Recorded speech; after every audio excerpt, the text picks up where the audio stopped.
So, theory of conductors.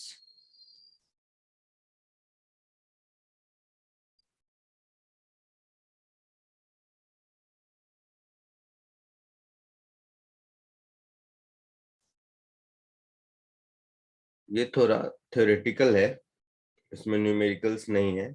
Medical point of view से बहुत important है। थ्योरी समझ में आ गया तो फ्री के नंबर है, लेकिन ये बहुत स्टैंडर्ड थ्योरी है, इसलिए थोड़ा ध्यान से देखना। मैंने जैसा शुरू में बार बार कह रहा होगा कि कंडक्टर के सरफेस पर चार्ज होते हैं, ऐसा मैं बार बार बोलता था। Yes sir. अच्छा, कंडक्टर के अंदर फील्ड 0 होता है, ऐसा मैं बार बार बोलता था। तो आज वही कंडक्टर की थ्योरी पढ़ेंगे कि क्या है। तो जैसे नाम सुन चुके होगे तुम लोग बार बार, कंडक्टर, इंसुलेटर, इंसुलेटर, इन चीजों का। तो कंडक्टर में क्या होता है, जैसे केमिस्ट्री में भी पढ़े होगे कि केमिस्ट्री में पढ़े हो ना तुम लोग कि कंडक्शन इलेक्ट्रॉन्स होते हैं, ऐसा कुछ मालूम है? अच्छा चलो मेरी बात सुनो। कंडक्टर के केस में आई मीन किसी भी एक एटम के स्ट्रक्चर में क्या होता है कि जो इलेक्ट्रॉन न्यूक्लियस से जितना दूर रहता है उसका न्यूक्लियस के साथ उतना कम इलेक्ट्रोस्टैटिक अट्रैक्शन रहता है ना? Yes yes sir. तो वो फ्री टू मूव होते हैं, है ना? मतलब यस रिलेटिवली ज्यादा फ्री टू मूव होते हैं। और वही सब इलेक्ट्रॉन है जो कहीं बॉन्ड वॉन्ड बनाने में या किसी चीज में काम आते हैं, है ना? जिसको यस सर। वैलेंसी कहते हैं। सारे इलेक्ट्रॉन को तो वैलेंसी नहीं कहते हैं ना, ठीक है? तो कंडक्टर के केस में क्या होता है कि कंडक्टर के पास कुछ फ्री इलेक्ट्रॉन्स होते हैं, इसीलिए उसको कंडक्टर कहते हैं। तो जब भी कभी किसी कंडक्टर को इलेक्ट्रिक फील्ड में रखा जाता है, में फ्री इलेक्ट्रॉन्स है, उस पर फोर्स लगेगा इलेक्ट्रिक फील्ड के अपोजिट, है ना? यस सर तो इलेक्ट्रिक फील्ड के अपोजिट फोर्स लगेगा तो वो कंडक्टर के, जैसे इलेक्ट्रिक फील्ड अगर मैंने मान लो, रुको मैं ऐसा करता हूँ डायग्राम के साथ। इलेक्ट्रिक फील्ड अगर मैंने टुवर्ड्स राइट लगाया तो उस कंडक्टर के जितने भी इलेक्ट्रॉन्स होंगे उस पर टुवर्ड्स लेफ्ट फोर्स लगेगा।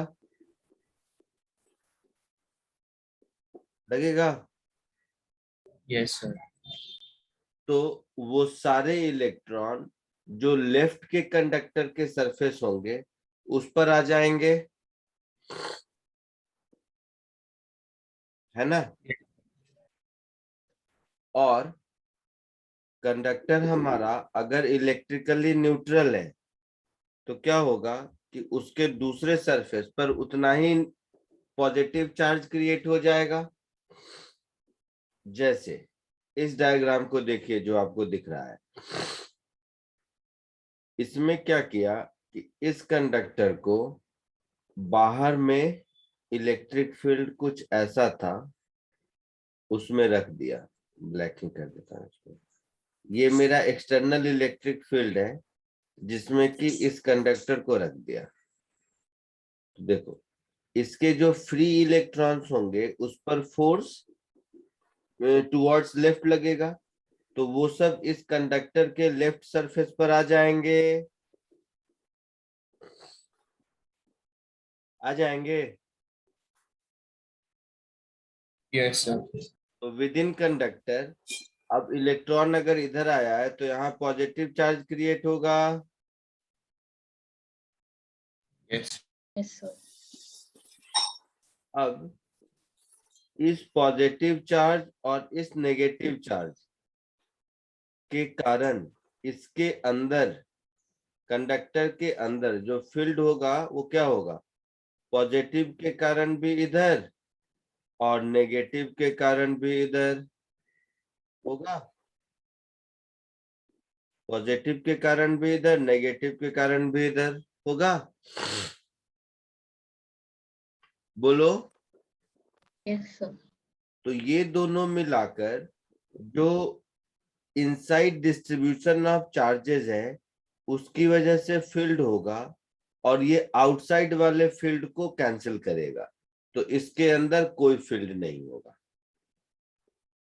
तो दो बात। हाँ बोलिए। तो वो दोनों एक डायरेक्शन में कैसे है, फिर से बताइए। अरे पॉजिटिव चार्ज के कारण रिपेलिंग फील्ड, अच्छा हाँ हाँ सर, नेगेटिव के कारण चार्ज के कारण अट्रैक्टिंग फील्ड, तो दोनों एक ही डायरेक्शन में हो गया। तो ये जो ई इनसाइड लिखा है ये हो गया electric field due to charge distribution होगा। बोलो बेटा। Yes, sir. Electric field due to distribution of charges.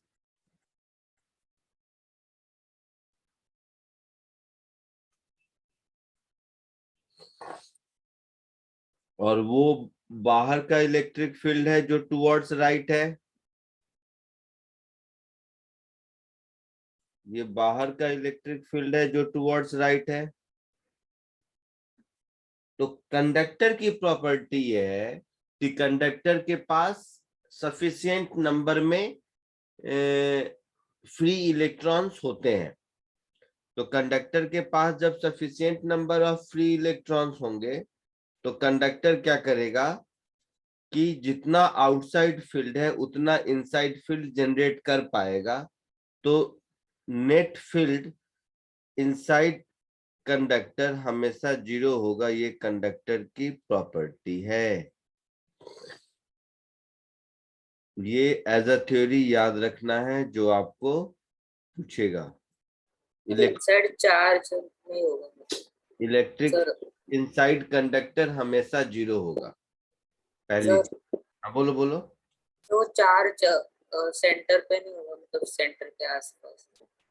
Charge external कहाँ है? कंडक्टर अनचार्ज है, इलेक्ट्रिक फील्ड में रखा तो कंडक्टर पर चार्ज का डिस्ट्रीब्यूशन हो गया। क्लियर? नहीं मतलब इक्वली डिस्ट्रीब्यूटेड नहीं है अंदर। अरे चार्ज है ही नहीं तो कंडक्टर पर चार्ज नहीं है, कंडक्टर अनचार्ज है। तो किसी अनचार्ज कंडक्टर को इलेक्ट्रिक फील्ड में रखोगे तो कंडक्टर के अंदर इलेक्ट्रॉन का मूवमेंट शुरू होगा जिसके कारण इस तरह का चार्ज डिस्ट्रीब्यूशन हो जाएगा। इस तरह के चार्ज डिस्ट्रीब्यूशन होने की वजह से एक्सटर्नल फील्ड को इंटरनल फील्ड कैंसिल करेगा और कंडक्टर के अंदर फील्ड 0 होगा। ठीक है। अच्छा, कंडक्टर के अंदर फील्ड 0 है मतलब कंडक्टर का पूरा सरफेस पर सेम पोटेंशियल है होगा। Yes, sir.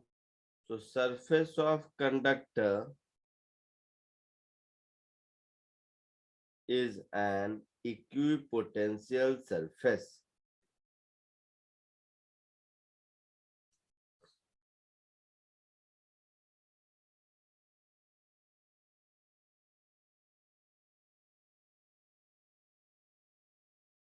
ठीक है। तो ये कंडक्टर की प्रॉपर्टी हो गई। तो कंडक्टर की थ्योरी हम लोग बोलेंगे कि कंडक्टर के पास सफिशिएंट फ्री इलेक्ट्रॉन्स होता है तो एक्सटर्नल फील्ड के कारण वो कंडक्टर के बाहर तो नहीं आता है बट सरफेस पर रिडिस्ट्रीब्यूट हो जाता है। अच्छा, मैं इसका डेफिनेशन भी आपको लिखे तो ये थ्योरेटिकल चैप्टर है तो थोड़ा सा इसमें आपको लिखने का काम ज्यादा होगा। चैप्टर मतलब चैप्टर तो ये थ्योरेटिकल कॉन्सेप्ट है, फिर भी मैं वन लाइनर थ्योरी बना बना के आपको देता हूँ। डेफिनेशन तो पूरा लिखना ही पड़ेगा।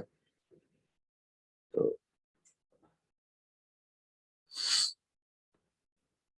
कॉपी पेस्ट होने में भी टाइम लगता है।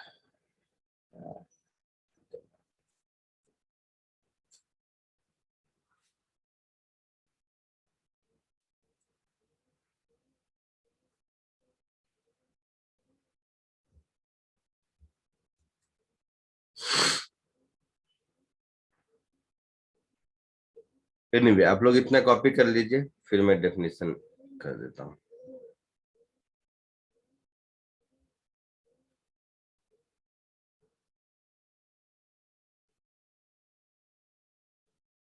पहले इतना कॉपी कर लीजिए आप लोग।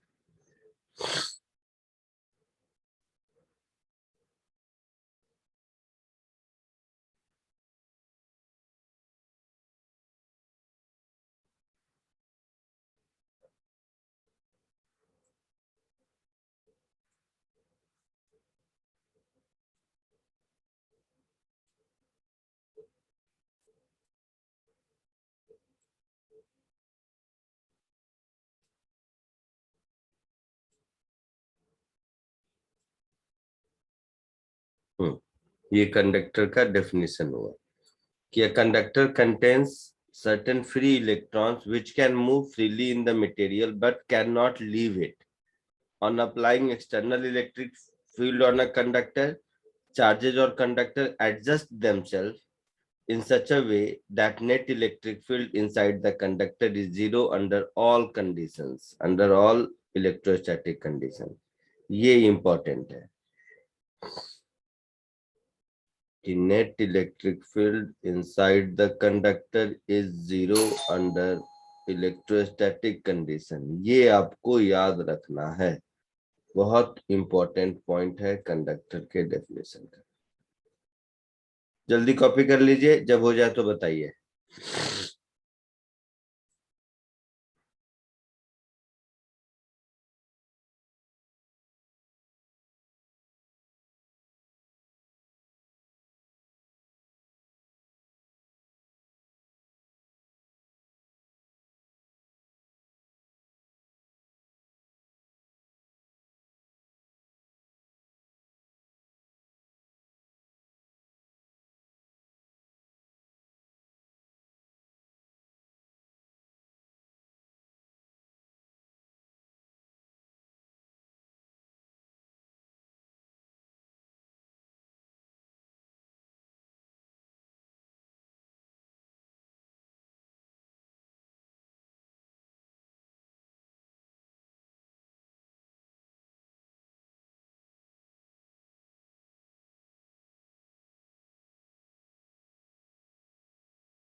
Done, sir.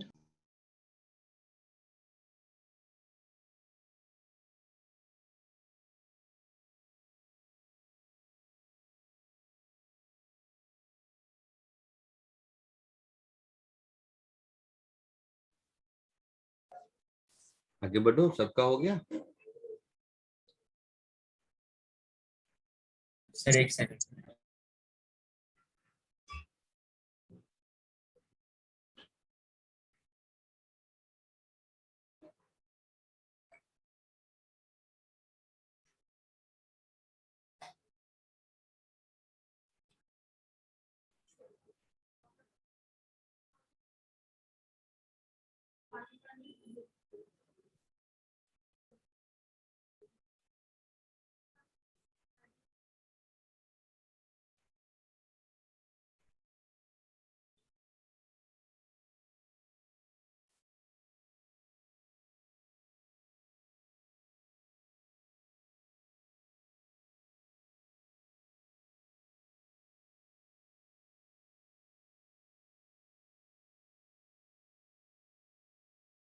Done, sir.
आवाज आ रही है?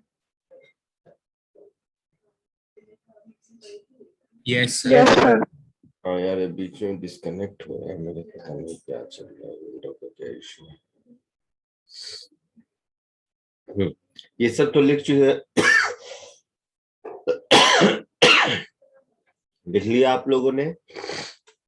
Yes, sir. अब देखो, Oh.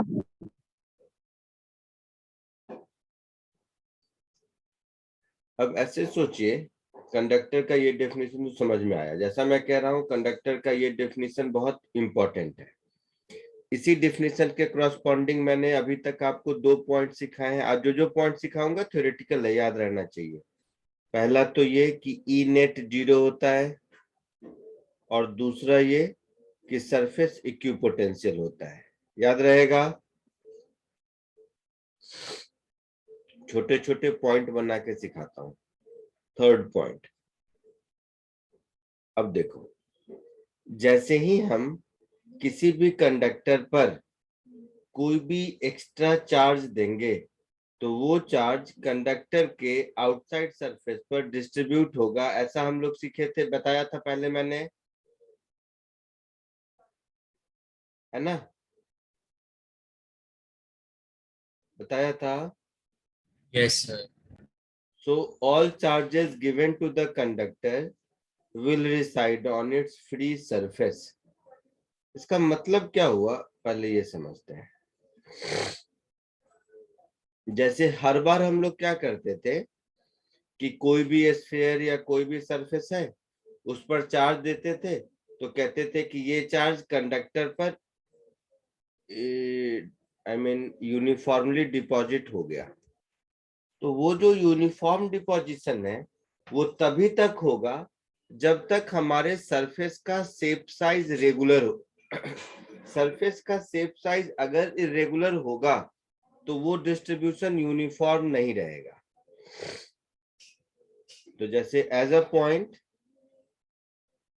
कि all the charges given to the conductor reside on its surface.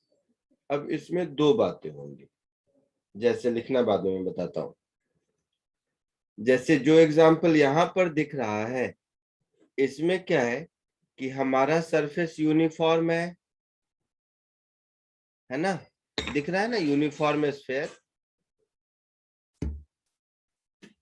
Uniform मतलब सिमेट्रिकल शेप एंड साइज है, ठीक है? समझ रहे हो? Yes, sir. तो ये सिमेट्रिकल शेप है। तो इस सिमेट्रिकल शेप के केस में जो डिस्ट्रीब्यूशन होगा वो होगा यूनिफॉर्म।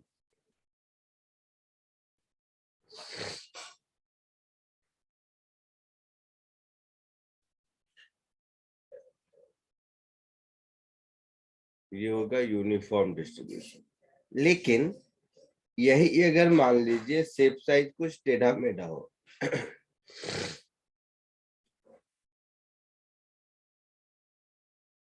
मतलब रैंडम शेप बोल दीजिए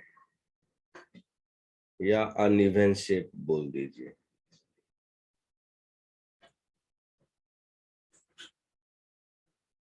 देखिएगा ध्यान से, कोई भी एक रैंडम सा मैं शेप बना दिया, मान लीजिए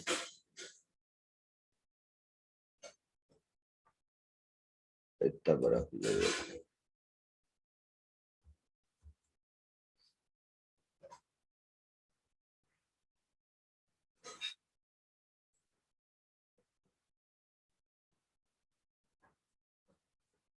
ऐसे समझ लो,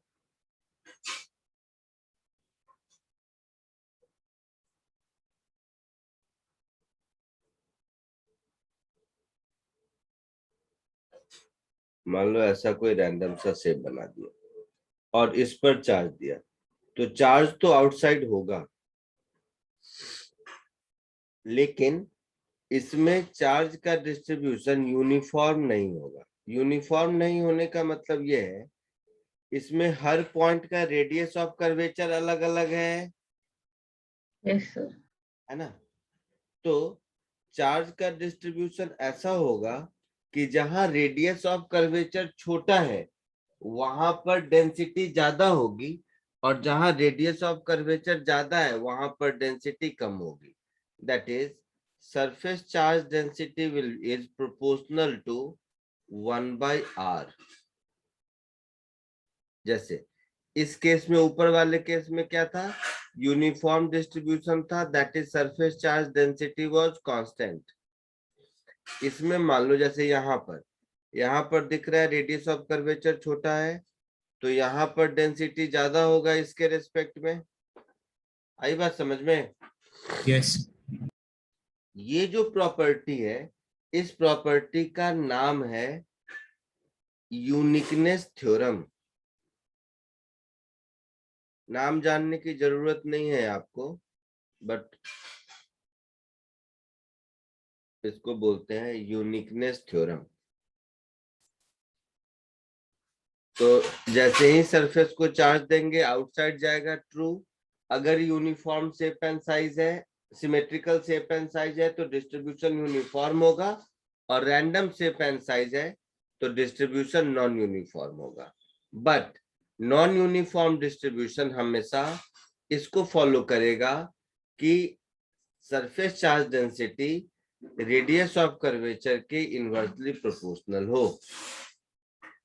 ये याद रहेगा, ये वाला point, that is point number 3। बोलिए। Yes, sir. इसको कॉपी कर लीजिए, फिर नेक्स्ट पॉइंट बताता हूँ।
हो गया?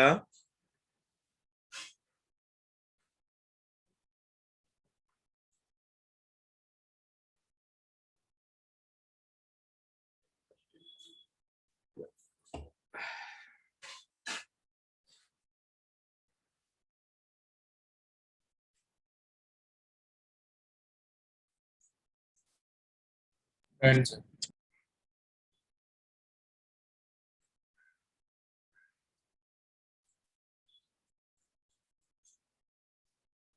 हो गया सबका?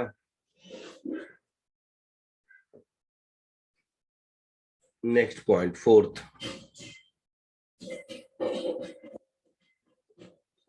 आगे बढ़ू? Yes, sir. 4th और इम्पोर्टेंट पॉइंट। लास्ट क्लास में हम लोग एप्लीकेशन ऑफ गॉस लॉ में देखे थे कि कंडक्टिंग चार्ज सीट के कारण electric field sigma by epsilon not होता था, Yes, sir. और नॉन कंडक्टिंग चार्ज सीट के कारण electric field sigma by 2 epsilon not था। याद है? Yes. नॉन कंडक्टिंग के कारण सिग्मा बाई 2 एप्सिलॉन नॉट था, और कंडक्टिंग के कारण सिग्मा बाई एप्सिलॉन नॉट था। याद है? Yes. पक्का? याद है। ठीक है। सो फोर्थ पॉइंट इज, मैं प्रूफ भी बताता हूँ बट बहुत ज्यादा जरूरत नहीं है, ये स्टेटमेंट याद रहे कि इलेक्ट्रिक फील्ड चाहे कैसा भी शेप साइज हो, टेढ़ा मेढ़ा कुछ भी, यूनिफॉर्म नॉन यूनिफॉर्म कुछ भी, electric field at a point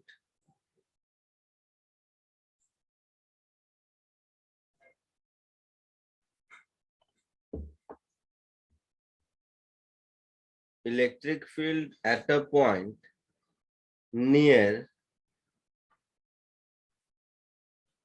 a conducting surface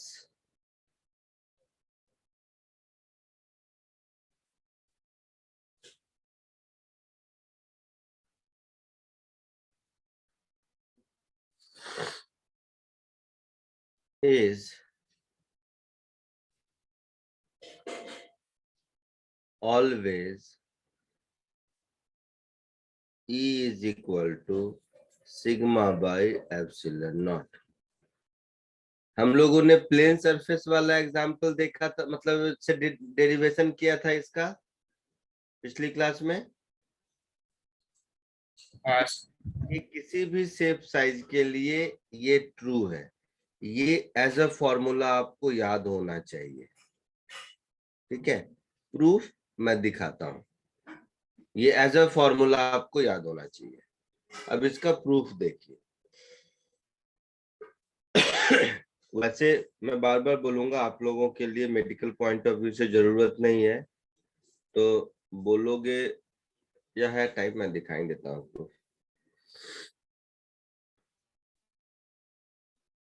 suppose मैंने कोई भी एक रैंडम शेप साइज का सरफेस ले लिया,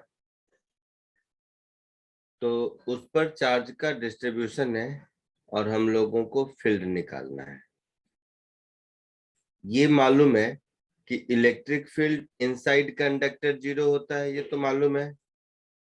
तो उस प्रॉपर्टी को और गॉस लॉ को, इन दोनों को मुझे यूज करना है।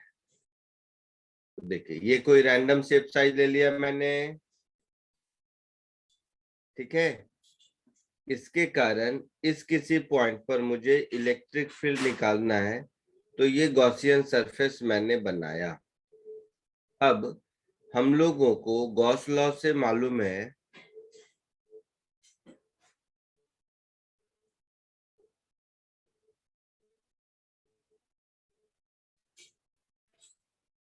Total electric flux, that is E dot ds, ये हमारा Q enclosed upon epsilon not होगा।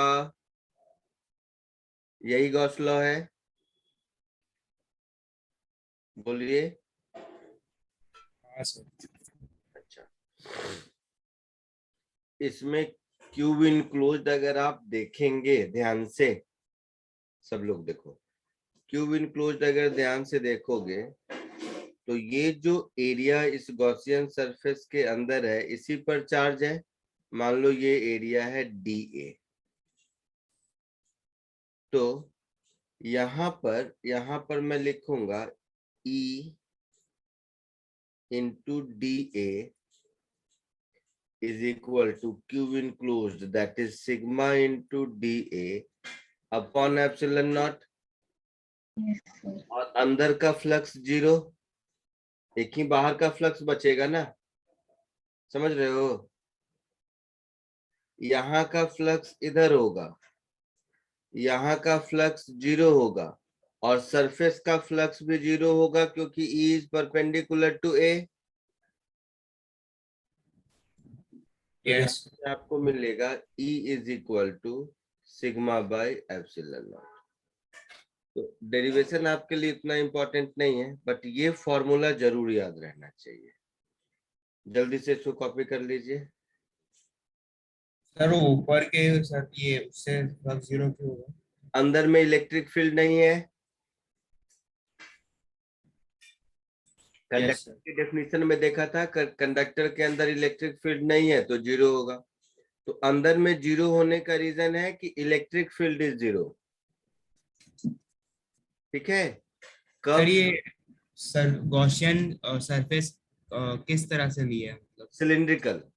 नहीं नहीं, मतलब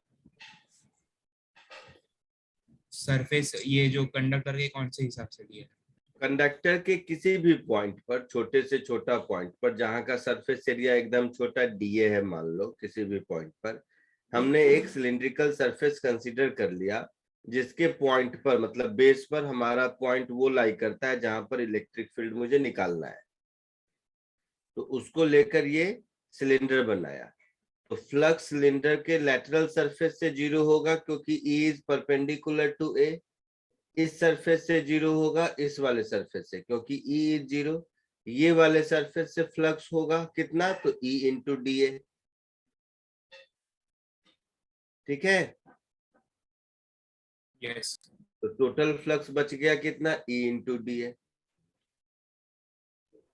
सर अगर नेगेटिव चार्ज होता तो इलेक्ट्रिक तो भी फ्लक्स इतना ही होता, माइनस साइन के साथ होता। इसमें आउट गोइंग है, उसमें इनकमिंग होता। तो इनसाइड भी तो आता नहीं। नहीं, इनसाइड तक भी 0 रहेगा। इनसाइड इलेक्ट्रिक फील्ड हमेशा 0 होता है कंडक्टर के।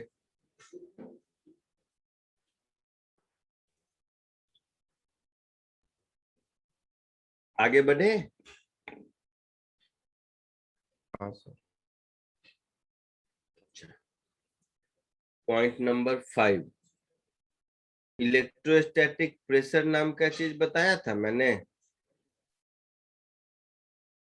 पहले कभी।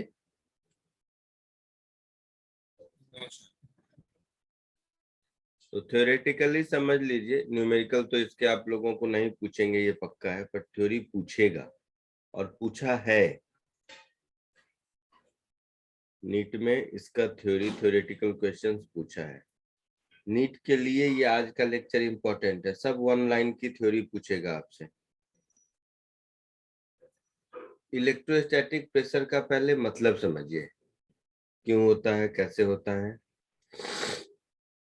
तो ऐसे देखिए कि अगर हम किसी भी कंडक्टर को चार्ज देंगे, थ्योरी में ऐसे ही लिखा था, कैलकुलेशन पार्ट करके दिखा दूंगा, देखिएगा आप लोग इधर ध्यान से 1 मिनट।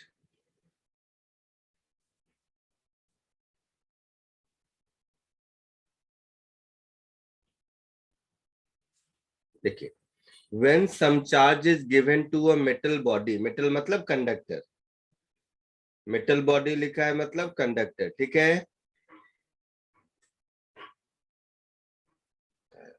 मेटल मतलब कंडक्टर, समझ आता है ना।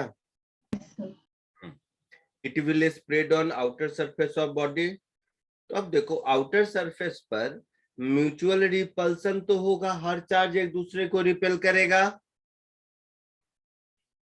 मतलब ऐसे समझिए,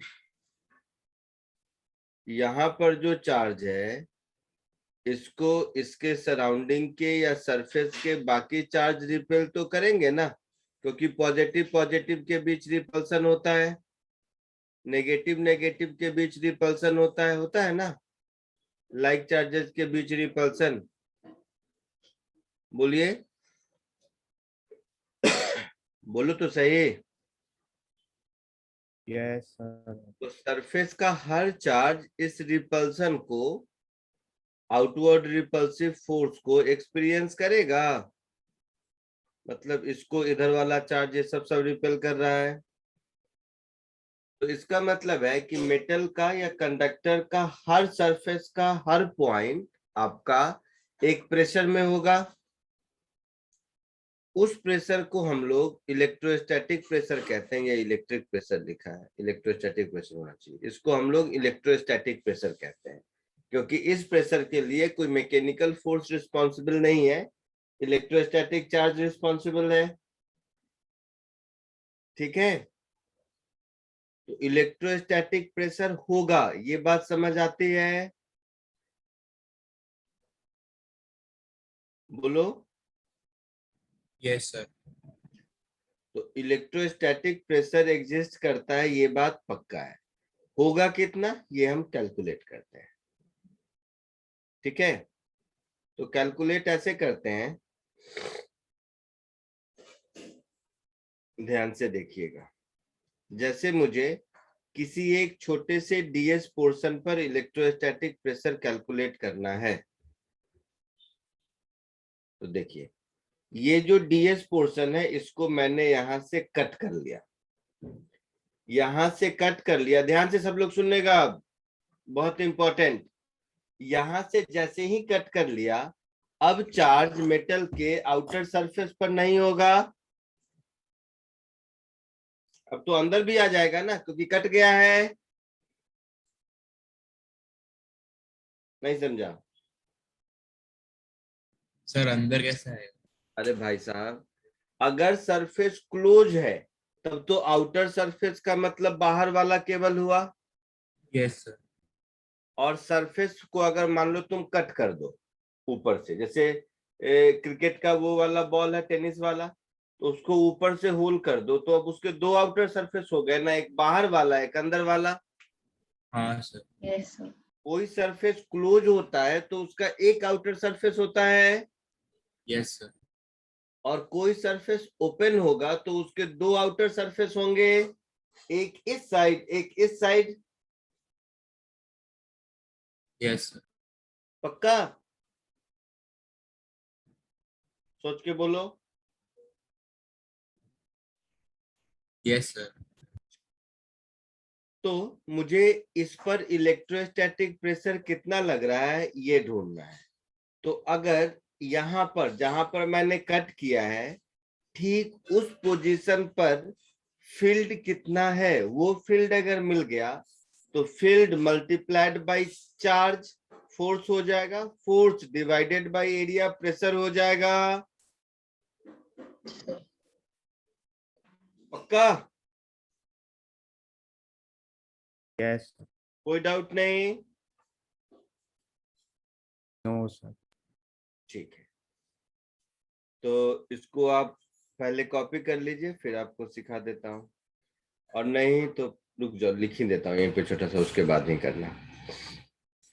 तो दो पॉइंट एम पॉइंट आउटसाइड है और एन पॉइंट इनसाइड है।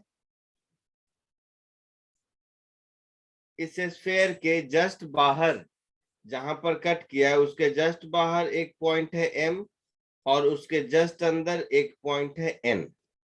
ठीक है, तो एम पर इलेक्ट्रिक फील्ड अगर आउटसाइड के कारण E1 ऊपर है, और एन पर इनसाइड का इलेक्ट्रिक फील्ड मान लो E2 नीचे है, तो इस पर जो हमारा नेट फोर्स होगा, नेट इलेक्ट्रिक फील्ड होगा, वो E1 प्लस E2 होगा। ऐसे समझो, EM is equal to E1 plus E2। पहले क्या था? E2 0 था, अगर ये क्लोज्ड होता तो E2 0 होता, यस सर। Yes, sir. और अगर ये क्लोज्ड नहीं है तो E2 कुछ है। तो आउटसाइड के लिए, आउटसाइड पॉइंट पर EM is equal to E1 plus E2, that is sigma by epsilon naught लिखेंगे, जो हमने सीखा था। सर E2 किस वजह से है? अच्छा रुको, EN, N मतलब अब अंदर का पॉइंट, तो यहाँ पर इलेक्ट्रिक फील्ड मेरा होगा E1 minus E2 which should be 0। तो इन दोनों को solve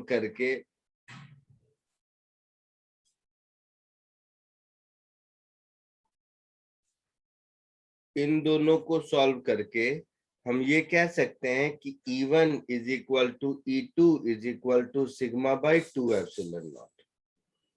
E1 is equal to E2 is equal to sigma by 2 epsilon naught. फिर से सुनो, E1 क्या है? तो इस चार्ज सरफेस जो यहां से AB मैंने कट किया है, इसके कारण इस साइड का इलेक्ट्रिक फील्ड, और इसके कारण इस साइड का इलेक्ट्रिक फील्ड, ये हो गया मेरा, ये E1 हो गया केवल कटे हुए पोर्शन के कारण इलेक्ट्रिक फील्ड। E1 हो गया मेरा केवल कटे हुए पोर्शन के कारण इलेक्ट्रिक फील्ड, और E2 हो गया मेरा रिमेनिंग पोर्शन के कारण इलेक्ट्रिक फील्ड। रुको, E1 is equal to electric field due to portion AB। जो पोर्शन AB हमने कट किया है, and E2 is electric field due to remaining conductor. ये बात समझ आई? हाँ सर। तो अब देखो E1 E2 दोनों को मिला देंगे तो अंदर फील्ड 0 होना चाहिए। दोनों को मिला दिए मतलब अब ये कंडक्टर बन गया, उस गैप को फिल कर देंगे तो कंडक्टर बन गया। हाँ सर। हाँ तो inside 0 that is En is 0 और outside sigma by epsilon not that is Em is sigma by epsilon not. Equation 1 और 2 समझ आया कि नहीं? सर वो En is equal to E1 minus E2 वो कैसे आया? सुनेगा सब, अब ध्यान से सुनेगा, मारूंगा अभी। ये सिंगल कंडक्टर है, जो मोबाइल दिख रहा है वो सिंगल कंडक्टर है मान लो। बोलो बोलो बोलो। ठीक है। तो इस सिंगल कंडक्टर के कारण इलेक्ट्रिक फील्ड राइट में भी होगा और लेफ्ट में भी होगा, हाँ या ना? Yes sir. इसको मैं ऐसे करता हूं, ऐसे आपके डायग्राम से मैच करेगा। तो इस केवल AB पोर्शन के कारण अंदर फील्ड है, और जो रिमेनिंग पोर्शन है उसके कारण भी अंदर फील्ड है ना? इसको कट कर दिया तो अब जो बच गया उसका आउटर सरफेस तो दोनों होगा ना बेटा। तो जब कटे हुए को उसमें से ढक देते हैं तो अंदर का, जब कटे हुए को उसमें ढक दोगे तो क्या होगा? अंदर कंडक्टर बन गया तो अंदर का फील्ड 0, बाहर का सिग्मा बाई 2 एप्सिलॉन नॉट। और जब अलग अलग करते हो तो अंदर बाहर दोनों है। ये बात समझ आया कि नहीं?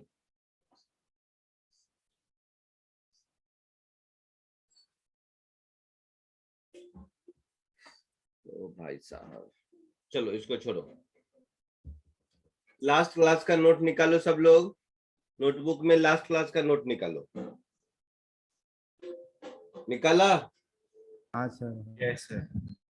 उसमें देखोगे तो इलेक्ट्रिक फील्ड नॉन कंडक्टर का सिग्मा बाई 2 एप्सिलॉन नॉट होता था। Yes sir. उसमें दोनों साइड चार्ज होता था। हाँ सर। ठीक है, तो जैसे ही AB को हम कट कर देंगे इसके सर- दोनों साइड चार्ज होगा। सर कंडक्टिंग में दोनों साइड होता था। हाँ, कंडक्टिंग में दोनों साइड चार्ज होता था सरफेस पर, और नॉन कंडक्टिंग में अंदर वॉल्यूम में चार्ज होता था। हाँ सर। ठीक है, अच्छा।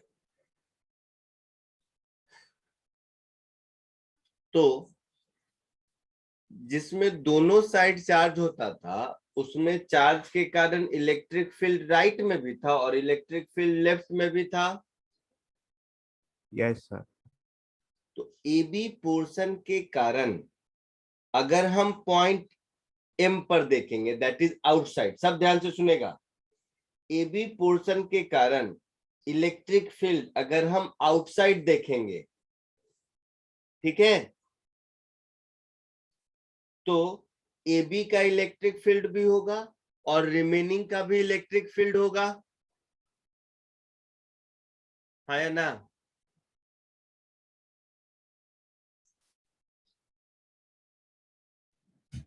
Sir Yes. AB तो काट दिए ना, उसको निकाल दिए। तुम लोग ना गजब ही इंसान हो, बड़ा मुश्किल है समझाना। काट के निकाल दिए मतलब उतने सरफेस का, यहां से इतना जो कट किया ना, इसको कट करके बाहर रख दिया। सब लोग समझेगा ध्यान से, कट करके बाहर रखा, केवल कट किया मतलब उतने को हम सिर्फ देख रहे हैं। तो उतने को देख रहे हैं तो उसके कारण ऊपर E1 दिख रहा है और नीचे भी E1 दिख रहा है ये वाले डायग्राम में। हाँ सर। ऐसे समझो, उसको छोड़ो तुम, ये वाला डायग्राम देखो, इसमें इसके दोनों साइड E1 दिख रहा है। हाँ सर। पक्का? मतलब केवल इतने पोर्शन के कारण इलेक्ट्रिक फील्ड M पर E1 ऊपर की ओर है और N पर E1 नीचे की ओर है। हाँ या ना? Yes sir. पूरे को छोड़ो, यहां तक समझ आया? हाँ हाँ सर। तो इस बात को मैंने यहां पर लिख दिया कि E1 is electric field due to portion AB portion के कारण उसके सराउंडिंग में जो इलेक्ट्रिक फील्ड है उसका नाम मैंने E1 दे दिया। यहां यस। तक नो सर। नहीं। अब AB को जब काट के हटा दिया तो बाकी जो आपके पास ये बच गया, ये जो बाकी बच गया आपका, इसके कारण भी इलेक्ट्रिक फील्ड होगा। Yes sir. तो इसके कारण जो इलेक्ट्रिक फील्ड है वो अब जो हम पहले कहते थे कि ये ब्लैक वाले बाउंड्री लाइन के अंदर जीरो होगा, वो अब अंदर जीरो होगा ऐसा नहीं बोल सकते हैं अगर ये पोर्शन कटा हुआ है तो। नहीं बोल सकते हैं? नहीं बोल सकते हैं ना?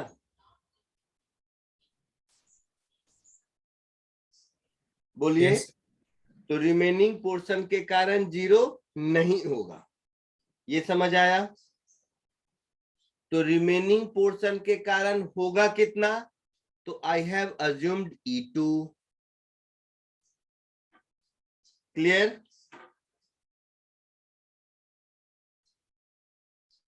बोलो। सर मतलब स्ट्रेट लाइन जैसा होगा। कहाँ स्ट्रेट लाइन है? सर मतलब अंदर चार्ज आ गया। क्या क्या? चार्ज अंदर आ गया। चार्ज अंदर बाहर कहीं भी गया मुझे उससे नहीं मतलब है, छोड़ दो उसको। मैं कह रहा हूं कि अगर मैं ये AB का पोर्शन कट करके निकाल दूं तो अब ये जो ब्लैक वाला लाइन बच गया उसके कारण अंदर भी फील्ड होगा और बाहर भी होगा। हाँ सर होगा। तो उस फील्ड का नाम मैंने E2 दे दिया। Yes sir. तो E1 E2 क्या है ये समझ आया? हाँ सर। अच्छा, अब देखो, अब इस AB को यहां से उठाकर इस गैप को फिल कर देंगे। तो इस गैप को फिल कर देंगे तो पॉइंट M पर देखो E2 प्लस E1 हो जाएगा। Yes sir. तो E2 प्लस E1 लिख दिया। और अब ये फील्ड मेरा सिग्मा बाई एप्सिलॉन नॉट होना चाहिए, ऊपर देखे थे। हाँ सर। Yes sir. तो ये लिख दिया इक्वेशन 1। अब N पर फील्ड 0 होना चाहिए। अगर मैं इसको उठा के यहाँ फिल कर दूं तो N पर अब फील्ड 0 होना चाहिए। हाँ सर। तो ये मैंने 0 लिख दिया। N पर फील्ड होगा कितना? तो रिमेनिंग पोर्शन के कारण E2 और AV वाले पोर्शन के कारण E1, ये दोनों एक दूसरे को कैंसिल करना चाहिए। हाँ सर। तो डायरेक्शन को ध्यान में रखते हुए E1 माइनस E2 लिखेंगे और नहीं तो वेक्टर फॉर्म में लिखेंगे, एक ही बात है, यही रिजल्ट आएगा। Yes sir. यहां तक कोई दिक्कत नो सर। नहीं? तो अब हम ये कह सकते हैं कि AB चार्ज रिमेनिंग पोर्शन के फील्ड में है। तो ए बी पोर्शन पर जो चार्ज है उस पर फोर्स कितना लगेगा, देखना ध्यान से, सब समझना। Force experienced by A B. तो हम ऐसा कह सकते हैं ए बी पर चार्ज जितना होगा multiplied by A be remaining portion के इलेक्ट्रिक फील्ड में है, तो यही फोर्स होगा। Yes sir. ए बी क्या है, E2 रिमेनिंग पोर्शन के इलेक्ट्रिक फील्ड में है, पक्का। हाँ सर। अब ये DQ चार्ज को क्या लिख सकते हैं हम लोग, सिग्मा इंटू एरिया DA लिख सकते हैं। हाँ सर। E2 उधर देखा सिग्मा बाय 2 एप्सिलॉन नॉट, ये हो गया force. Force upon area pressure होता है।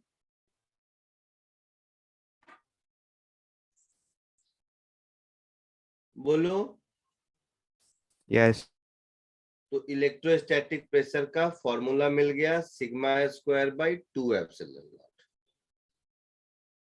ये फॉर्मूला आपको याद रखना है। आप लोगों को ये सब डेरिवेशन उतना नहीं पूछेगा, ज्यादा से ज्यादा ये पूछ सकता है प्रेशर होगा या नहीं होगा, तो आउटवर्ड होगा इनवर्ड होगा ये पूछ सकता है, तो हमेशा आउटवर्ड रिपल्सिव होगा। और उससे ज्यादा मन किया तो प्रेशर कितना होगा, तो ये फॉर्मूला इतना होगा, इससे ज्यादा कुछ नहीं पूछेगा। क्लियर है। Yes, sir. Yes sir. दूसरी चीज, इसी फॉर्मूला का दूसरा फॉर्म ध्यान से देखो क्या होगा।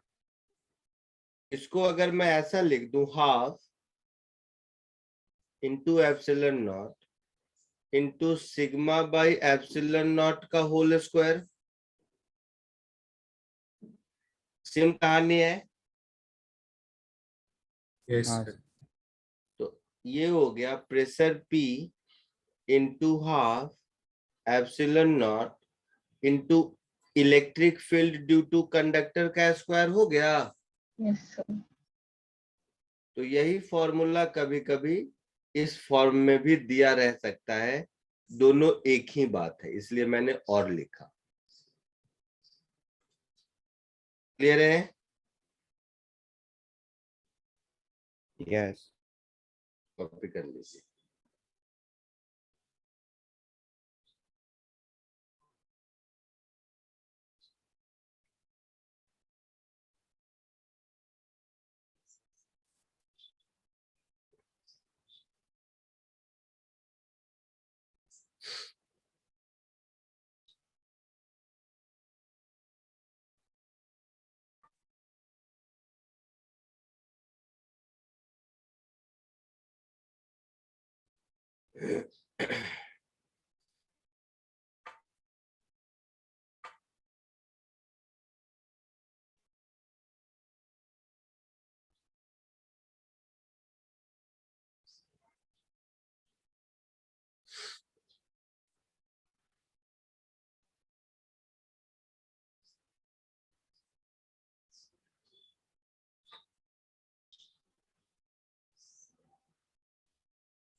आगे बढ़ूं?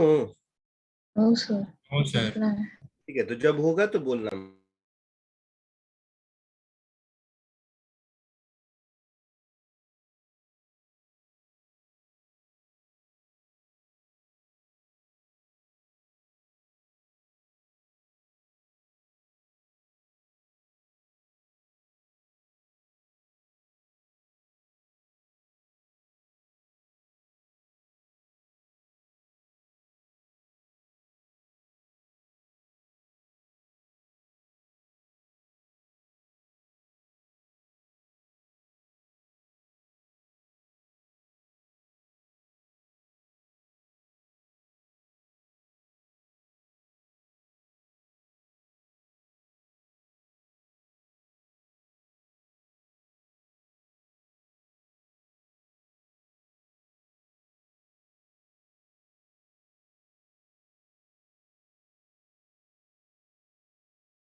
हो गया?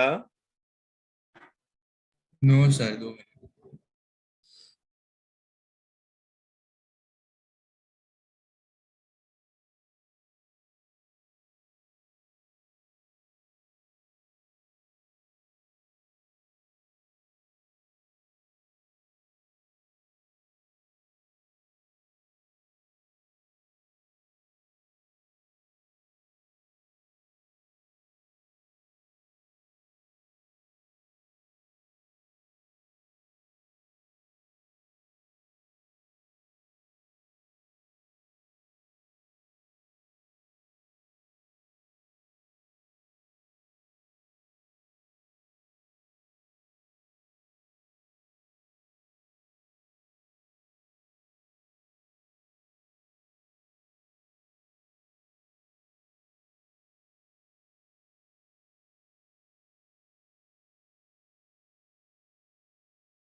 Done, sir. Done sir.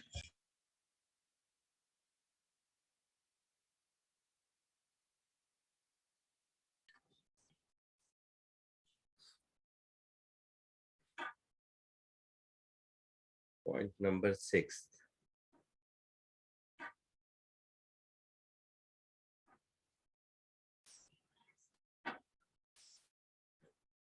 तुम लोग इलास्टिसिटी पढ़ चुके हो? Yes, sir. Yes. ठीक है. So field energy density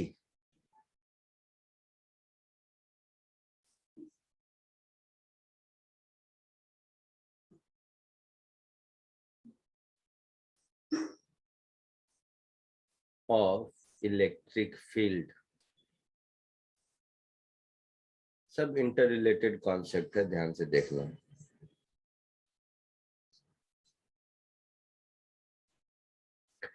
elasticity या किसी भी तरह का पोटेंशियल एनर्जी क्या होता है? किसी भी कंजर्वेटिव फोर्स के अगेंस्ट वर्क डन या negative of work done by conservative force, इसी को कहते हैं पोटेंशियल एनर्जी, है ना? Yes sir. तो अब आप ऐसे सोचिए कि कोई भी एक कंडक्टर है, ध्यान से सोचिएगा. सपोज डायग्राम बनाता हूं. कोई एक कंडक्टर है. अभी हमने ऊपर देखा कि इस कंडक्टर का सरफेस इलेक्ट्रोस्टैटिक प्रेशर इतने प्रेशर पर है, तो हर पॉइंट इसका बाहर की ओर पुश हो रहा होगा.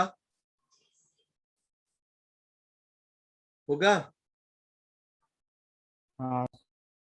तो इसका वॉल्यूम अगर डीवी इंक्रीज करता है, जो भी इसका वॉल्यूम होगा, मान लो डीएक्स एक्सपैंड हो गया चारों ओर से, तो इसका वॉल्यूम इंक्रीज किया, है ना? बोलो. यस. तो ये जो वर्क डन होगा, इसी को हम लोग एनर्जी बोलेंगे. मतलब इसका वॉल्यूम डीवी एक्सपैंड करने में जो वर्क डन होगा, इसको हम ऐसे लिख सकते हैं, इलेक्ट्रोस्टैटिक प्रेशर इनटू डीवी.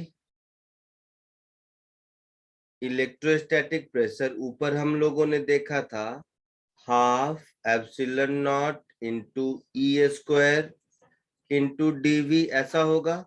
ये हो गया मेरा पोटेंशियल एनर्जी डीयू हुआ. Yes sir.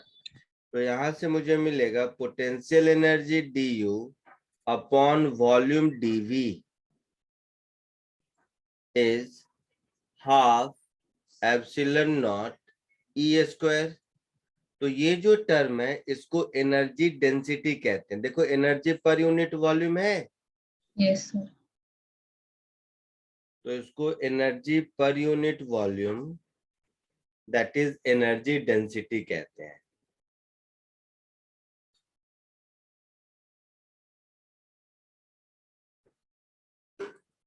तो मेरे पास एक फॉर्मूला मिल गया कि energy density J is half epsilon naught E square. ध्यान से देखोगे तो इलेक्ट्रोस्टैटिक प्रेशर वाला ही फॉर्मूला है. तो इलेक्ट्रोस्टैटिक प्रेशर और एनर्जी डेंसिटी सेम है. एक चीज और बताओ, फ्लूइड मैकेनिक्स पढ़े हो तुम लोग? Yes, sir. Yes sir. तो फ्लूइड मैकेनिक्स में देखो, टोटल एनर्जी क्या बोलते थे हम लोग? P plus rho ji H plus half rho we square था. हाँ सर. बर्नौली का. हाँ, इसमें हर टर्म क्या है? एनर्जी पर यूनिट वॉल्यूम है. हाफ रो वी स्क्वायर क्या हुआ? Kinetic energy per unit volume. Yes sir. Rho जी h potential energy per unit volume हुआ, और जो प्रेशर का टर्म है वो क्या है, pressure energy per unit volume, वो प्रेशर के बराबर ही है ना। तो यहाँ पर भी देखो ये प्रेशर के बराबर ही है ना, प्रेशर का जो फॉर्मूला है वो उसी के बराबर है ना।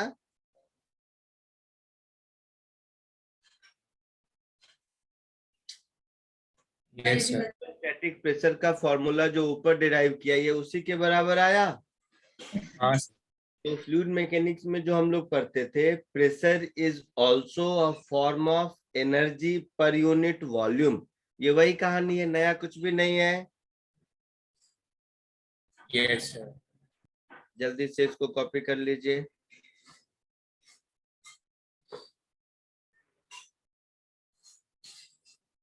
इन सब पे न्यूमेरिकल्स आने के चांसेस कम है, मैं बार बार कह रहा हूँ। थ्योरेटिकल क्वेश्चंस आएंगे, बट थ्योरेटिकल क्वेश्चन अगर कॉन्सेप्ट क्लियर है तो एकदम फटाफट मुफ्त के मार्क्स हैं।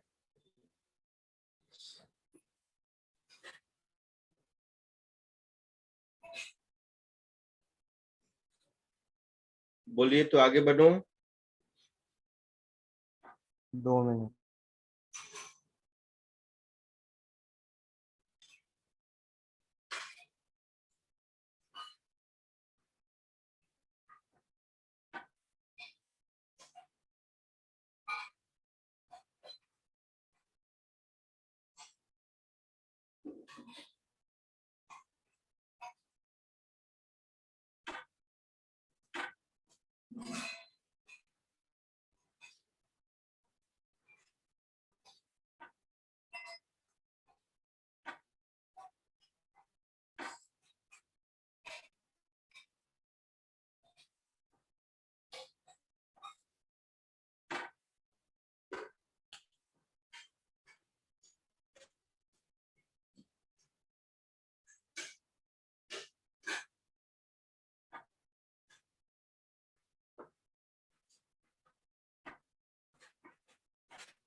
हो गया।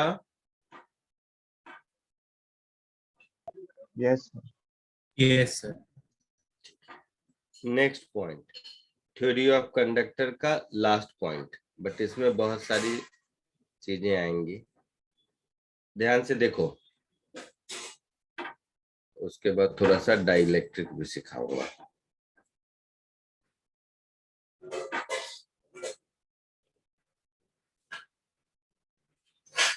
Charge induction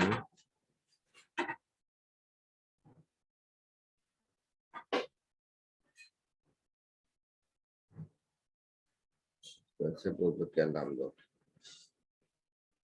charge induction in conducting या मेटल, एक ही बात है, मेटल कैविटीज।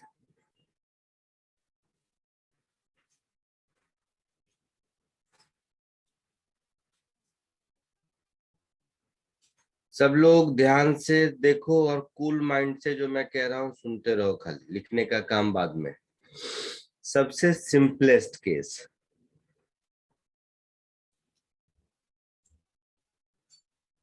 सब ध्यान से देखिएगा। ये कोई भी मेटल सरफेस है, इसमें एक कैविटी बना दिया, ठीक है, सब ध्यान से सुनेगा। इसमें कैविटी बना दिया, अब क्या किया, कैविटी के सेंटर पर चार्ज रख दिया। मेटल हमारा अनचार्ज है, समझ रहे हो, यस समझ सर। रहे हो, मेटल अनचार्ज है तो कैविटी के अंदर चार्ज रख दिया। तो जितना चार्ज पॉजिटिव कैविटी के अंदर रखेंगे उतना ही नेगेटिव चार्ज कैविटी के इनर सरफेस पर आ जाएगा। यस और कैविटी और मेटल पर नेट चार्ज 0 है तो उतना ही पॉजिटिव चार्ज मेटल के आउटसाइड सरफेस पर आ जाएगा। यस अब कोई पूछेगा कि उतना ही पॉजिटिव मेटल के इनर सरफेस पर क्यों आया, ये भी पूछ सकते हो।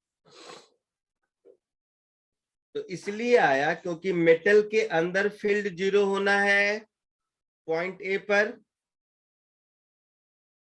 बोलो। Yes sir. तो मेटल के अंदर फील्ड 0 होगा, मतलब इस गॉसियन सरफेस के अंदर नेट चार्ज 0 होना चाहिए। तो ये प्लस क्यू है तो उतना ही माइनस क्यू इंड्यूस्ड होगा यहाँ पर। ये लॉजिक समझ आया?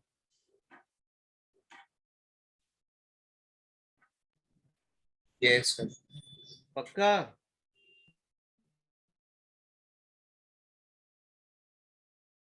कोई दिक्कत किसी को? तो फाइनली क्या हुआ इसका आउटकम कि किसी भी कंडक्टर के अंदर जितना चार्ज दिए वो चार्ज बाहर अपीयर हो गया। कैविटी के अंदर मैंने प्लस क्यू रखा तो फाइनली कंडक्टर के बाहर चार्ज प्लस क्यू आ गया। Yes. कैविटी के अंदर माइनस क्यू रखते तो बाहर चार्ज माइनस क्यू आ जाता। ये बात समझ आए? Yes sir.